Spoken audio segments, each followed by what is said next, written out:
ပတ်ဝန်းကျင်ဆိုတာလီးတန်ပြရင်တော့တိုတယ်ရှည်တယ်ဆိုပြီးဝေဖန်နေအောင်ပါပဲအဲ့တော့ပတ်ဝန်းကျင်ကိုစောက်ကြွစိုက်မနေနဲ့ငါတင်တဲ့ဗီဒီယိုတော့ကြည့်ကြပြီအသေးလည်းမပေး follow လည်းမလုပ်တဲ့သူလေးရောင်ကြားလေးဆိုပန်းသေးမိန်းကလေးဆိုနှုတ်ပြပါစေစပလိုပဲအလောက်ကြမလောက်ကျင်ဘူးပတ်ဆံကြရကျင်တဲ့ဖင်အရှိန်ပြေးခံလိုက်ဒါမဲ့ဟုတ်တော့လည်းဟုတ်တယ်ငါလည်းမလောက်ကျင်ဘူးချစ်သူကမုံနှလုံးကလည်းရှုံး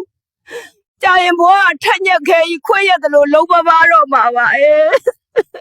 တယောက်တည်းနေရတာသဘောကျတယ်မကြလို့လည်းမရဘူးလေငါအရွယ်နဲ့လင်မမရတော့တာ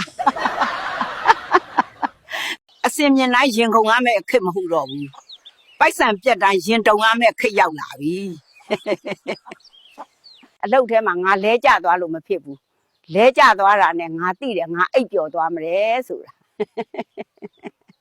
လောက်လာတဲ့အမားတွေကအများလုံးတော့ဘယ်ကစပြီးနောင်တရလို့ရမှန်းတောင်မသိတော့ဘူး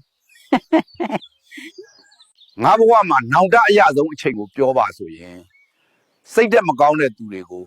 စိတ်ရင်းနဲ့ပေါင်းခဲ့မိတာပါပဲ။ဟိုမှာနင်ဘယ်သွားမလို့လဲ။ချစ်သူများနေပါဆိုဟိုတယ်သွားမလို့ပေါ့။ချောကလက်နဲ့ပဲမြင့်ရောစားရင်စောက်ပုတ်ပြဲအောင်မကောက်လူပါသေးတယ်နော်။